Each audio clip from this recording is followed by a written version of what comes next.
Hi, hello, welcome to the live Q&A. I'm Tamara Monosoff. I am so excited that you're here.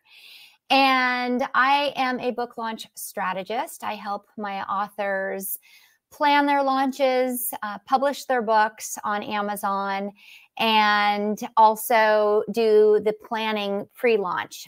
So I am here to answer any questions you have about the publishing process. It is such a joy to help you bring your books to life. And so I would love to answer questions about what you need to be doing as you're working on your manuscripts, what you need to be doing to prepare for publishing, launching, and then if you've already launched, you may be thinking, how can I increase my book sales? Nothing is happening. We did the spectacular launch, but then there's not a lot of book sales happening. So what can I do to continually market my book successfully and get myself out there? So hello, and say hello in the chat, by the way, and let me just say that on the screen. Say hello in the chat. I'd love to see you. Also, I want to show you this link. There's a link that's above me or below me. I don't know where it is, but if you click on this link, streamyard.com/Facebook, then I can actually see your profile picture. And it's lovely to be able to communicate with you directly, because otherwise I don't see who I'm speaking with. So let's dive right in. I want to thank all of you who have sent me questions ahead of time. I'm going to answer them for you. And then as you're watching this right now, or if you're watching the replay later, do put your questions in the comments and I will do my best to answer them. And I, of course, will answer them live right now. Should you have any, I would love to see them. So let's start with the questions that have been sent to me ahead of time. Welcome, welcome if you're just joining now. And let me go right here and post the questions for you so you can see what we're talking about. I get asked a lot, especially from new authors, what should you do? Sometimes you're thinking you want to publish with a traditional publisher or self-publish. I have done both. So I am happy to answer any questions you have about this. My first books, I think the first three or four were done with McGraw-Hill was my publisher. And so I can speak to that experience. I've been publishing since 2005 is when my first book came out with them. And then I switched to self-publishing because I wanted to control my book. And what I mean by that is I wanted to be able to have the book cover that I loved. I wanted to incorporate the content that was most important to me. I wanted to be able to share the information inside the book. And I'll explain that in a minute. And so that's why I switched to self-publishing many, many years ago. It's been well over a decade. And then other authors were coming to me because they were seeing that my books were being featured on the Today Show, Good Morning America, CNN, and so many more media outlets. And so they're and hitting #1 on Amazon. So that's how I started doing all of this work, because I was like, yeah, it was not easy to figure this out. So I wanted to just help as many authors as possible to elevate you, to help you bring your message out to the world, because we have important work to share. And so that's why I started doing what I'm doing. So with regards to self-publishing, you have full control of everything. And that's what I love about publishing on Amazon in particular, because I kind of see their back end, KDP, Kindle Direct Publishing, as your personal printing press. The cost is amazing in terms of you just have this low cost printing of your book. And then you have it posted on Amazon where millions of people are purchasing every single day. And so it is such an incredible opportunity for you. When I first started, as I mentioned, I was with traditional publisher. I wasn't able to weigh in the way that I wanted to. For example, when they decided on a book cover, I think it was on my second book or third book, I can't remember. I didn't love the book cover. And it was like, well, the board decided this is what we want to do. So that's when I was like, wait a minute, this is my book. This is my work. I really want to control it. So that's why I switched to self-publishing. And so of course, I can answer any questions about both. I know that people love the idea of it being a traditional publisher because it's like it has that cachet. But, self-publishing has become so popular that people really just don't care anymore, as long as the content is good and it's helping them in some way, helping or inspiring or whatever your content is intended to do. So please put your questions in the comments. I am so happy that you're here. Let me check over. Say hello, please say hello so that I can see you. That would be lovely. Hey, Ivory, good to see you back. I'm so thrilled you're here too. And I've hired someone just to get the caregiver Amazon bestseller. Should be out in a couple of weeks. Good for you. Yes, you have made tremendous progress since our last Q&A just 2 weeks ago. So that's exciting. So please do let me know what your thoughts are. In fact, some of the questions, Ivory, that other people have sent ahead today, I think are going to help you with your launch. So let me jump back to the banners to make sure that I'm answering all the questions that were sent to me. So let me just finish up with self-publishing and traditional publishing. Another example is when I was traditionally publishing. First of all, you need to market your book. I'm sure you've heard this before, that no one really markets your book, even the big established publishers. So it's on you anyway.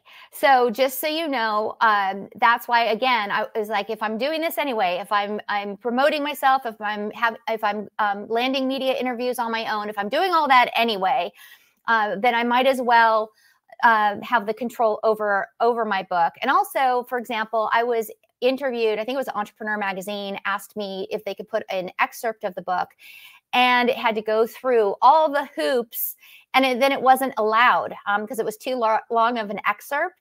And so I lost that opportunity because what ends up happening is that content, you don't really own it anymore when you are traditionally published. Now, I only have good things to say about McGraw-Hill because I actually had a very good experience with them. But these were just the lessons that I learned along the way, which steered me to self-publishing. Because if I have a magazine that comes to me and says, hey, I want to put an excerpt of your book, I'm going to say, yes, please. And thank you very much.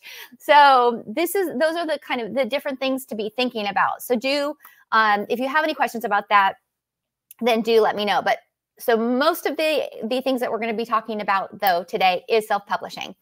Okay, so a question I get asked a lot is, can I hit number 1 without a big list? The answer is yes, you can. And it really isn't a cookie cutter answer. It really depends. So one of the first things when I'm working with an author and I'm helping orchestrate their book launch, one of the very first things that I ask is, do you have a list? Do you have a following on social media? Are they responsive to you? And it does help. Of course, it's going to be much easier to do that if you have a following. However, if, for example, you do not have a following of any kind, but you know that you can, you've got your social media set up and you're ready to post and all of these things, but you don't have really you haven't created this connection and relationship with your readers yet, then one of the things that I suggest to my authors is flip it. Don't necessarily launch with your paperback because that's harder to sell to people who don't know you. And so, for example, a paperback book is going to be a higher price point. So am I going to drop $15 to $18 for a paperback book for someone I really don't know? Maybe not. So you might want to launch with your Kindle book first. In fact, people ask me this all the time because one of the mistakes that authors make is they launch their Kindle and their paperback at the same time. And those rankings are separate, by the way. So if you really want to get everyone funneled to purchase your book on a certain date, which is the strategy for hitting number 1, you want to funnel them not to get to Amazon and go, oh, should I get the Kindle book or Kindle version, or should I get the paperback version? And so you now you are diluting all of the sales on launch day, and you want to do the opposite. So I say stagger your launch. So again, if you have no following, I typically recommend that you launch a Kindle version because that's a lower price point. And so there's less resistance, especially if people don't know you. They might think, okay, well, I'm going to, I don't have a problem dropping $2.97 or $4.97 on a Kindle book. Now, keep in mind, I hear you already saying, what? All my work, I've been working on this for 2 years. I can't sell my book for $2.97. I'm suggesting this is a strategy for launch to hit bestseller. And then, of course, you can change the price point within a couple of days. So again, there's a lot of things that I'm telling you here, but these are just things I want you to be thinking about ahead of time. Let me jump over to see if there's any questions. Please say hello in the chat and let me know if you have any questions. Okay, so let's jump on back. All right. So what is the number one mistake authors make when preparing for their launch? One is what I just mentioned, not spending time ahead of time, building your email list. And I know we've all heard this a million times, and yet so many people do not do this. And so one of the ways to do this, and again, I know you've heard me say this again and again, but I can't even express to you how important it is that give something really important away that's inside your book right now. Something that's like the real meat, something that's going to be like amazing for somebody to read. And you can give away, not the whole thing, but give away something that they can download for free. And it's from your book, but it's just like, let's say 5 mistakes to avoid when you're like Ivory, when you're caregiving. Or whatever it is. So think about what are those mistakes that people commonly do, or what are the most commonly asked questions that people ask you, and think about what would really add value to people so that they can download this. They're like, oh my gosh, that was so incredibly helpful. I'm definitely going to purchase her book when it comes out because I want more of this. So think about what you can offer. Make sure your website is set up and structured so that you can accept names and emails. And also, I get another question, which I actually don't have here, but it's just coming to my mind right now, is I get asked, do I need to have a separate website for my book? No, you don't. Definitely not. So you put your book cover on your homepage of your website, and you can say for pre-launch, you can say coming soon, have a graphic done, coming soon. You could have the launch date coming soon, or, coming on, launching January 10th, 2024, so that people are like, oh, it's coming. Oh, and by the way, I can download this amazing freebie, and then that will get you on their list or get them on your list. So, but you can put it there, right there on your homepage. And then when the book goes live, you'll put your book cover, and then you can hyperlink that directly to your Amazon page so that you can, when people drop there to, when they click there to go see what your work's all about, they're going to be able to go purchase it right away from Amazon. But don't do that until launch day, because again, you want to funnel all those sales on launch day. Okay, so don't put your book up there and hook it to Amazon early, because you want to build the momentum and the excitement, and then invite people to your book launch party. And you can live stream just like this, and invite people to the party where you're talking about what inspired you to write the book, how you think it's going to help people, and so on. Okay, jumping back over to the comments. And right, say hello. I see that you're here. I'd love you to just even say, hi, I'm here. If you don't have any questions, that's fine. Okay, so let me go back to the questions. All right. I have a media interview. What can I do to prepare? So a lot of times when my authors are launching and they get a media opportunity, they're suddenly like, the deer in the headlight, oh my gosh moment.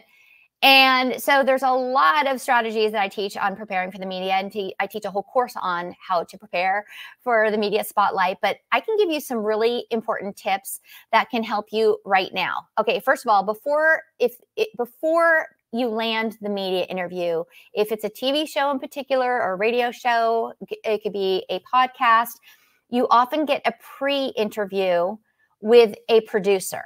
So like, for example, I'll just use TV because that's what I did the most of.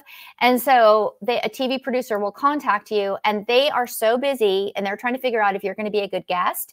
And so they just launch right into, asking you a million questions. And you're like, oh my gosh, the Today Show's calling me. I'm just going to answer their questions and do everything they need me to do.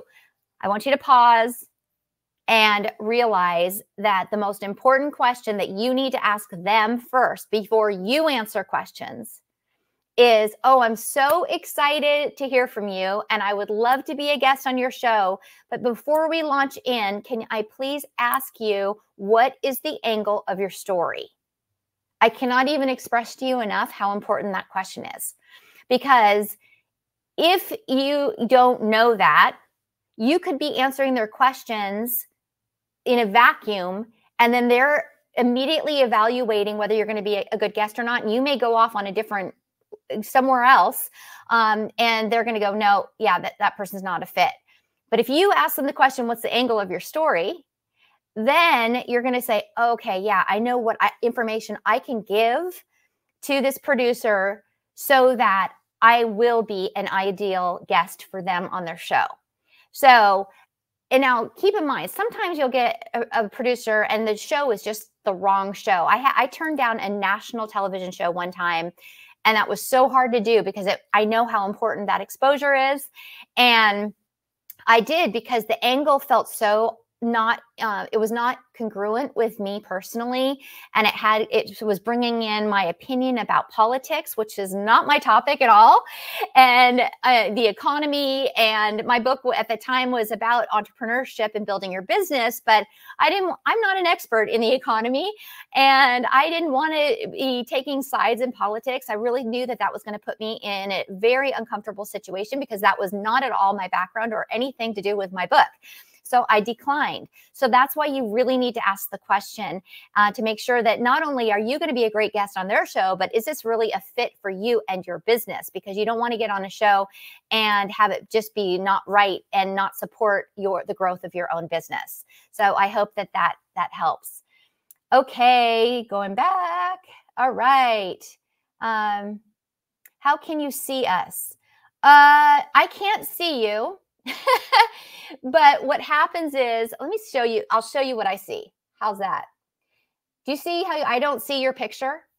So Ivory, you're like a blank on my screen. So when you go to the link, and great question, by the way, when you go to the link that's provided in the comments, it says StreamYard.com/Facebook. You click on it and it gives Facebook permission to give StreamYard your profile picture.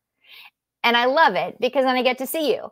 And that's what I mean. I don't get to see you like on camera. I just get to see your face from your profile picture. But otherwise, I just see this. I just see a blank face. So I don't know who I'm speaking to. So thank you for asking that question. That was actually a really good one. Okay. So, and don't see StreamYard. I don't know what that means. Are you not seeing me? I hope you're seeing me. Say yes if you're seeing me on camera right now, because that would be something else if I wasn't actually on, but I think I'm on. So I don't just say yes in the comments if you do see me, please. Okay, I am seeing you, not StreamYard. Yeah, you don't see StreamYard. I'm live streaming directly to Facebook. Okay, so when you use StreamYard, by the way, I teach authors how to use StreamYard.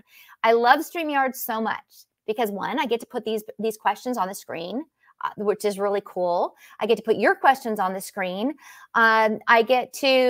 I can share my screen. I can show PowerPoint presentation slides, and it lets me, I can simulcast. So I'm only sending this right now to our private Author to Income Facebook group, but you could, let's say you wrote a business book, you could stream to LinkedIn, you can stream to YouTube, you can stream to multiple Facebook pages at one time. So this is extremely powerful in building your author platform and helping you get visibility and getting the word out. And if the idea of going live streaming is like overwhelming, you can pre-record a video and then you can send it out here through StreamYard. But there's nothing like live streaming because you get to connect with your audience. And that's what we're talking about, right? In terms of building your author platform, is connecting with your audience, which, by the way, I'm glad you brought that up, because think about the content of your book and how it can help people. You could start doing exactly what I'm doing right now. Or right now I'm doing, every other week I offer live Q&As. So you could do that as well. So think about what you could do with live streaming in a way that would connect with your audience on a deeper level, and so that they get to know you. And so then when your book comes out, they're like, wow, I know Ivory, this is so cool. I definitely want this information. And I'm going to purchase her book on launch day and help support her launch. So that's what the power of live streaming is all about. And by the way, things happen, and I'll explain that in another question. When I say things happen when you go live that you can't always control. It's actually kind of funny. I have many stories about crazy things happening, and you just have to go with it and laugh about it, because there's nothing you can do but just be present and be live. So let me go back to the questions that people sent in. Oh, yeah. Okay. So here are the 2 golden tips. One was to ask the angle of the story.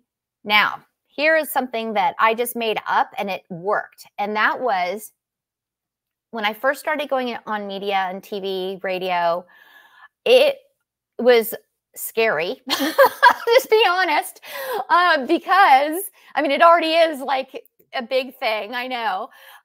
But the thing is, I never knew what questions they were going to ask me. And that's a little bit worrisome, right? You're going on the show and you're just like, oh my gosh, what they're going to ask me. Am I gonna be able to answer it? I don't want to be awkward on live TV. What if I don't know the answer? I mean, just like your head starts going like this, right? So one thing, and this was happening to me when I first started going live on TV. And then all of a sudden I was like, you know what? I am going to write down the questions that I think that they should be asking me on the show. And I'm going to share those questions with a TV producer and see if they use them. And to my incredible delight, 90% of the time, my questions were used. So I was fully prepared because they were my questions. But the way that you would share that with a TV producer is you would not say, here are the questions to ask me, because that's crossing the line and they won't like that. What I would just do I would send them a message and I would just say, hey, here are some possible questions that you or the host may want to ask me. I hope this is helpful. Use whatever you like. And kind of leave it like that, like it's in their control. It's up to them if they use them or not. And as I mentioned, 90% of the time they use my questions. So I would step on and I'd just be like, oh, because I'd be totally prepared for the interview. Okay, but always remember this. And I know that we talked about it when I interviewed Ann Noter a couple of weeks ago. And the first question you will always be asked, can almost guarantee it, is, why did you write the book? What inspired you to write the book? And the reason why that is so important that you know this, I'm laughing because it is the craziest thing. You've been like writing this book. You know this content in your sleep. You've put so much time and effort into this. But when someone asks you on TV, why did you write the book? It's like the deer in the headlights moment. You're like, oh my God, I don't know. I mean, you wouldn't say that, but that's how you're feeling on the inside. So if nothing else, know the answer to that question. Like, prepare it, say it out loud, practice it. And, when I'd go on TV, people would say to me, oh my gosh, it's so easy for you, Tamara. I don't feel that way. I'm scared. And I'm like, are you kidding me? I was in the hotel room the night before practicing for hours. I would ask myself the question and then I would answer it and try to sound natural. And so I would do it so many times that by the time I was on the show the next day, it did come rolling off my tongue naturally because I had been practicing. So that's something that that's another tip, is make sure that you practice the answers to your questions, not to a point where they're memorized, because then that will feel, contrived and not natural, but to a point where it's just easy. Like you're like, oh yeah, it's easy for you to be able to speak as if it is, as if you're just being spontaneous in your answers. So I hope that that's helpful. Okay. And all right, my dears, we have one more question. And then if you, please, this is your last chance for 2023 to ask me your questions. And so please do, ask me anything. I'm here for you. And I am going to talk about pricing. And the reason why I'm bringing up pricing is because something just happened. And I always love it when I learn something new because I'm like, oh my gosh, what is happening? And then I do the research, I figure it out, and then I want to share it with you so that you don't have to have the moment that I did. And that was, I was just checking on one of my past clients' books. I mean, I think we launched 2 years ago, but I still like to visit my clients' books on Amazon, just make sure everything looks nice. I just love my clients. So I just went on to one of my clients' pages and I was like, why is she selling her book for $5? So I sent her a message and I said, why are you selling your book for $5? And she's like, what? I'm not. And so I was able to go into her KDP account and I was able to see that the book was actually listed for $14.97 as I had set it for her. And so I contacted support and I said, what is happening? Why is it $5 on Amazon? And they said, oh, Amazon has the right to put books on promotion without consultation with the author. But here's the good news. At first I was like, what? But then here's the good news. The good news is, and you're going to hear the train coming by in a minute. The good news is that they still pay the commissions on the list price that you put. So any sales that happen with Amazon's $5 promotion, you're still getting the full commission as if it was for the $14.97 that you had listed. Thank goodness, because I was like, how does that work? That's not fair. But it actually was a huge relief to learn that all is well. And in fact, it's not a bad thing to have Amazon putting your book on sale, because that means they're helping you gain some momentum around your book. I'm not sure how they select which book. In fact, I asked that question and they said that that is not information that they share, and that Amazon will do this from time to time, and that not to worry, you get the full commission. So I think it's a win all the way around. So I was really pleased to learn that new piece of information and wanted to make sure to share it with you. So with that said, my friends, we are coming to the end of our time together.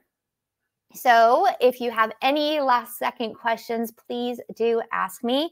So coming up for 2024, I am so excited because I'm going to be offering a Get It Done Mastermind Group where we're going to be mapping out our book marketing plans.